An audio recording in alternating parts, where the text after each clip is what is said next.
Well, a lot of our work is focused around a particular site called CAER Hill Fort, which is the largest and most complex Iron Age prehistoric site anywhere in the Cardiff region. And our project is all about raising the focus and attention of those sites, but involving people, local communities in every part of that process. And enormous numbers of people have been involved. So we've had over 3,500 active participants in the project. So people are actually getting involved in doing the research themselves, from coming on archaeological digs or helping with post-excavation analysis or doing historical research or a whole raft of other activities.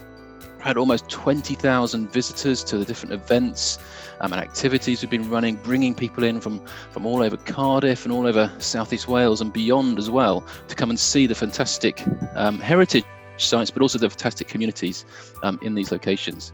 It's just a fantastic way for local people to build their own social capital and their social networks as well, and enables people to get back into education, but also in some cases back into employment as well.